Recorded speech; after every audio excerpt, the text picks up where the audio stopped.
Graça e paz. Querida mulher curada, mulher blindada pelo sangue de Jesus, pela verdade, pela palavra de Deus. Nós estamos trazendo uma série de meditações sobre fé e estamos trazendo nas nossas devocionais como liberar a nossa fé. Então eu peço para você acompanhar a palavra de Deus aí, abrindo a sua Bíblia. Nós vamos ler em Romanos, capítulo 10, versículo 10, que, dando continuidade ao que nós já estávamos falando, que diz: porque com o coração se crê para a justiça e com a boca se confessa a respeito da salvação. Então, minha amada, nós temos estudado a respeito da confissão, com a boca se confessa a respeito. Nós temos falado a respeito dos pensamentos, crenças e confissões certas e erradas. Se a nossa confissão ela estiver errada, é porque nós não estamos crendo corretamente. E se nós não estamos crendo corretamente, é porque os nossos pensamentos estão errados.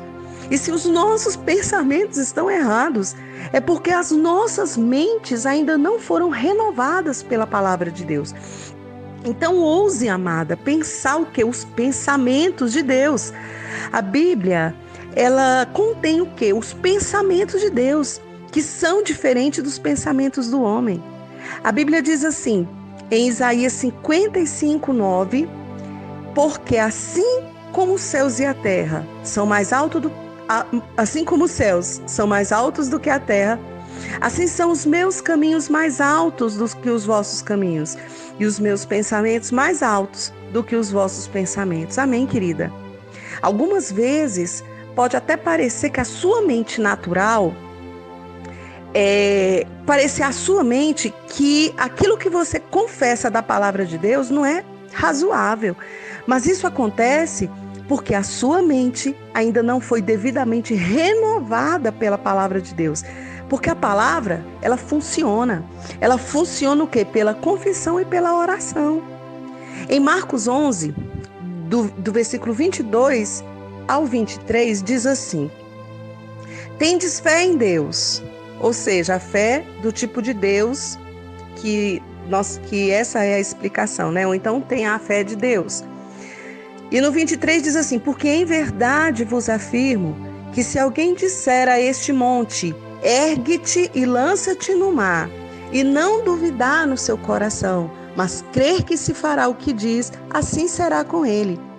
Por isso vos digo que tudo quanto em oração pedirdes, crede que recebestes, e será assim convosco. Na versão amplificada, nós temos essa passagem assim: por essa razão, estou lhes dizendo que qualquer coisa que pedirem em oração, creiam, confiem e tenham confiança, que foi concedido a vocês e vocês o terão. Então, se você confiar e tiver confiança que aquilo que pediu foi concedido, então você dirá: é meu, tenho agora. Essa é a sua fé falando. As maiores coisas que nos acontecerão serão resultado daquilo que nós entramos numa dimensão de fé elevada, que é caracterizada como? Pelo que nós falamos, pelo crer e confessar. Mas o nosso intelecto e os nossos sentidos físicos, eles resistirão. Eles vão tentar nos impedir de entrar nessa dimensão. Então, essa é a razão pela qual a nossa mente humana, física ou natural, se ela não for renovada pela palavra de Deus, ela nos prenderá na dimensão natural. Então, existe o quê? A dimensão espiritual. E essa é a nossa dimensão, porque nós somos seres espirituais. Então, amada, as confissões erradas, elas são aquelas que proclamam as derrotas, os fracassos e a supremacia de Satanás. Falar a respeito de como o diabo o está prendendo ou a está prendendo, como a está mantendo longe da vitória, como a está mantendo presa e como ele a está mantendo enferma. Quando a gente fala isso, a gente está fazendo o quê? Confissões de derrota.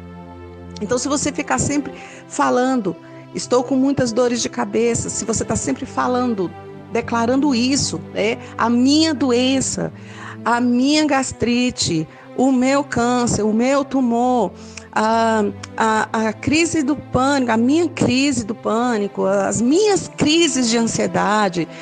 Então, quando você fica só confessando as doenças, então é onde Satanás o quê? A mantém cada vez mais presa. Porque você está fazendo o quê? Confissões de derrota, é isso que você está declarando.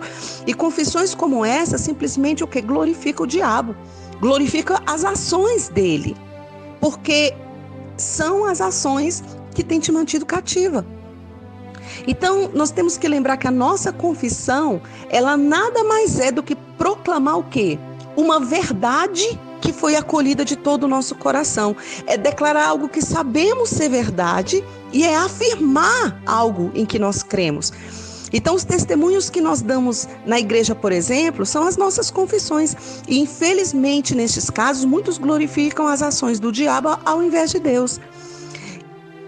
Então, amada, veja bem, quando você fala o que Deus fez em seu favor, o que Jesus fez e está fazendo em seu favor, você não está glorificando Ele? Então, assim é o mesmo princípio. Quando você fala o que o diabo está fazendo e o que ele fez em sua vida, você também está glorificando Ele. Muitas vezes nós perdemos as bênçãos pelas confissões erradas e nós somos vencidas e nossas vidas se tornam o quê? Um fardo pesado. Assim, uma confissão errada, ela glorifica o diabo e nós não temos nada com ele. Então, de fato, uma confissão errada é uma declaração inconsciente de que o nosso Deus é um fracasso. Então, querida, a confissão dos seus lábios, ela é resultado do crescimento da fé no seu coração. E você vencerá o diabo em todas as batalhas quando você fizer as confissões certas. Se você confessar que Satanás, ele é capaz de te prender e de te manter afastada da vitória, você estará dando a Satanás o domínio sobre a sua vida. Por quê? Porque com a nossa boca daremos a Deus ou ao diabo o domínio sobre nós. Então, por exemplo, para que a gente seja salva, nós temos o quê? Que confessar o senhorio de Jesus, não é assim? Em Romanos 10:9, que diz, se com a tua boca confessares a Jesus como Senhor. Então, isso significa que você tem que confessá-lo como o seu Senhor. Você tem que confessar o senhorio de Jesus. Você tem que confessar o senhorio dele sobre a sua vida.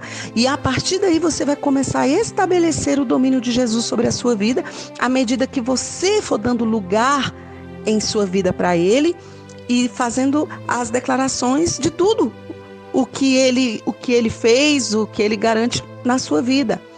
Agora, se você começa a confessar Satanás, é capaz dele te prender e te manter afastado da vitória, mesmo que você seja cristã, porque você estará dando a Satanás o domínio sobre você. Em 2 Coríntios 4:4 diz que Satanás é o Deus deste mundo e ele entrará em sua vida se você assim o permitir. Então você pode até, pode ser uma permissão por ignorância ou um consentimento inconsciente, mas mesmo assim você estará dando esse domínio a ele. Então, quando o Satanás ele tem um domínio sobre você, você vai ficar o quê? Cheia de temores, de dúvidas. E os nossos temores, eles também não devem ser confessados. Olha só, o que você poderia dizer? O que você poderia fazer se você sente medo? Né? Isso é algo assim que a gente acha que é incontrolável, né? Tá, eu sinto medo, eu sinto pavor, eu estou sentindo muitas coisas, e o que eu faço com isso? Então, isso realmente demonstra que você está o quê? Amedrontada, mas a Bíblia diz que nós não temos recebido espírito de covardia e de temores, mas sim de poder, amor e moderação, em 2 Timóteo 1:7. Então, se você é uma cristã, o medo, ele não vem de dentro de você, porque o que está dentro de você é o Espírito Santo, é um espírito de poder, espírito de ousadia, de coragem. É algo que vem de fora tentando dominar. Isso procede do inimigo. Então, você tem um espírito de poder, então o que você tem que dizer? Você tem que dizer o que você tem. E quando você confessar esse espírito de poder, você vai começar a ver que esse espírito de poder, que é o Espírito Santo, vai começar a dominar a sua vida. Nós temos que entender que Deus, Ele não nos deu espírito de medo. Então nós precisamos aprender a nos firmar contra o diabo. A Bíblia nos instrui quanto a este assunto. Resistir ao diabo e ele fugirá de vós. Isso significa que você pode resistir ao diabo. Isso está em Tiago 4,7.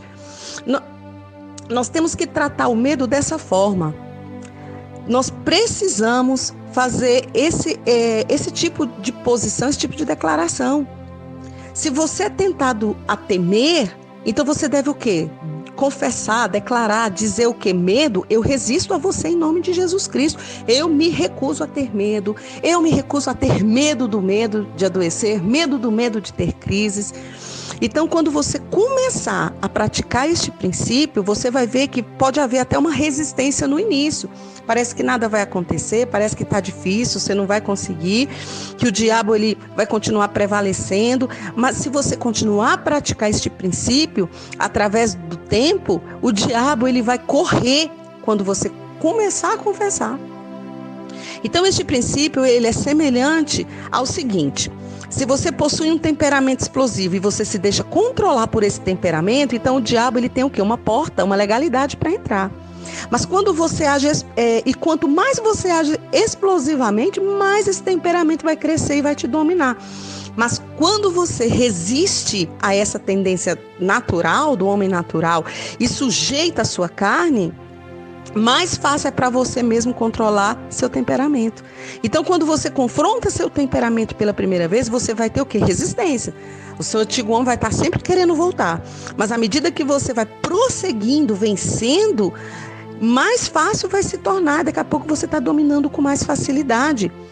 Então, pratique este princípio. A prática é que vai fazer essa posição se tornar mais natural e mais leve. O crescimento espiritual, ele é semelhante ao crescimento físico. A Bíblia ensina o quê? Que à medida que nós praticamos a palavra de Deus, nós vamos crescer espiritualmente. O mesmo princípio ele é válido para o medo. E também a respeito das dúvidas. Nós não temos que confessar as nossas dúvidas. Nós não temos que confessar os nossos temores. Então, isso não quer dizer que eles não vão existir. Eles vão existir.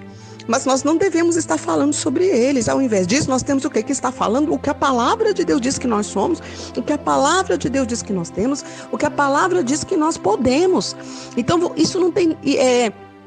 Entenda que você não tem nada a ver com a incredulidade.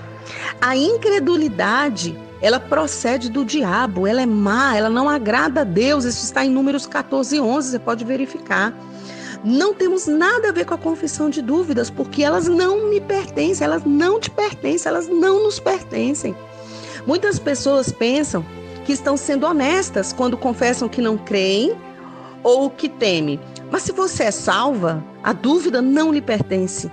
Podemos até ser tentadas pelo diabo nessa área, mas nós temos que resistir, nós temos que colocá-lo para correr, nós temos que crer na palavra, crer não naquilo que a gente sente, mas naquilo que a gente crê.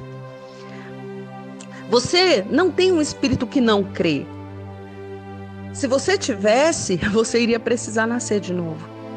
Então, para de falar negativamente de suas dúvidas, de seus temores, porque eles não correspondem ao que você tem ou ao que você é. Comece a confessar quem você é em Cristo. E aí você vai ver o que você tem. Aí você vai ver que você é uma crente, que você é uma nova criatura. Você tem que falar essas crenças, você tem que crer nisso, você tem que pensar deste modo. E se você vier a ser tentada com medos e dúvidas, porque nenhum de nós está isento da tentação, você deve resistir ao diabo e ele vai fugir de você. Recuse-se a duvidar e a temer em nome do Senhor Jesus Cristo. As dúvidas e temores assim vão deixar você. Mas se você considerar essas dúvidas e esses temores, eles vão tomar conta da sua vida, eles vão roubar as suas bênçãos espirituais como a cura. Elas vão te cegar espiritualmente. E se você assim permitir, elas vão te vencer. A incredulidade e o medo são filhos gêmeos do inimigo. Se você quer confessar algo, então diga o mesmo que Deus diz. Deus diz, não temas. Então assim, diga simplesmente: não temerei, sou uma filha de Deus e Deus não me deu um espírito de medo. Então eu nada vou temer, eu me recuso a ter medo. Eu te resisto, Satanás, em nome de Jesus. Então não saia comentando nenhuma palavra mais de incredulidade, porque essa linguagem é do diabo. Para de falar a linguagem do diabo e comece a falar a linguagem de Deus. Deus é um Deus de fé. Nós somos filhas da fé, de um Deus de fé. Então, amada, se você fosse tentada a mentir e a roubar, porque é assim que o diabo tenta as pessoas nessa área, você não vai se levantar e não vai ficar falando sobre isso, você não vai ficar declarando isso. Então, você iria o quê? Resistir à tentação. Você iria dizer: diabo, você é um mentiroso. Eu não vou fazer isso, eu resisto a você. E se quisesse testemunhar algo, você louvaria a Deus pela vitória sobre o diabo através do nome de Jesus. Então, assim você deve fazer quando você for tentada à incredulidade. Então, para de achar que você não está curada, que nada está acontecendo. Não!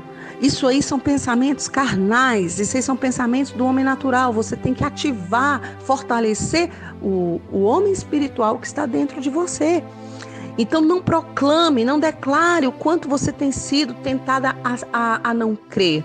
Você deve dizer: Satanás, eu resisto a você, eu me recuso a duvidar. Você não tem que duvidar, a menos que você queira. Porque você não é uma incrédula, você é uma crente, você crê. Assim você deve continuar. Você deve dizer que a sua confissão a respeito da capacidade de Satanás em prender você e manter você afastada da vitória, isso não pode mais acontecer. Porque se você declarar essas coisas, você vai estar dando a ele o domínio da sua vida, com doenças, com acontecimentos. Mas você deve confessar com ousadia o cuidado e a proteção que o Pai nos tem concedido e declarar que tudo que a palavra de Deus diz é verdadeira. Então você sempre vai triunfar sobre a influência satânica. Todas as vezes que você confessar as suas dúvidas, temores, fraquezas e doenças, é como se você estivesse dizendo que a palavra de Deus não é verdadeira e que Deus falhou em sua vida. Então pense nisso por um instante. Eu quero que você perceba a importância da sua confissão. O que a palavra tem a nos dizer sobre cura? Por exemplo, use essa pergunta sempre a respeito de qualquer assunto. Está doendo? Está sofrendo? Então você já deve elevar o seu pensamento nisso. O que a palavra de Deus diz sobre isso? A palavra diz que pelas chagas de Jesus você foi curada. A palavra também diz que certamente Ele tomou sobre si as nossas enfermidades. E em Mateus 8,17 diz: Ele mesmo tomou as nossas enfermidades e carregou com as nossas doenças. Então, amada, muitas vezes, ao invés de confessar que Jesus levou sobre si as suas enfermidades, as pessoas confessam que continuam com elas. Perdem sua cura muitas vezes porque consideram o testemunho dos sentidos, dos 5 sentidos, ao invés do testemunho da palavra de Deus. Mas quando começam a confessar o que Jesus fez a favor delas, que Ele tomou sobre si as suas enfermidades, a sua cura e a sua saúde tornam-se uma realidade para as suas vidas. Amém, amada? Fique com essa palavra. Que essa palavra venha gerar vida dentro de você. Que essa palavra, ela tenha um poder transformador e renovador na sua mente. Que essa palavra lhe traga fé, que essa palavra lhe traga força, ânimo, que essa palavra transforme o seu corpo, transforme a sua mente, que essa palavra, ela repouse sobre você o espírito de vida que já está dentro de você, que você possa ativar o poder desse espírito e que você receba definitivamente a sua cura. Que você tome posse dela, galgando diariamente um passo a caminho dessa fé. Cada dia um passo na frente a caminho dessa fé. Shalom.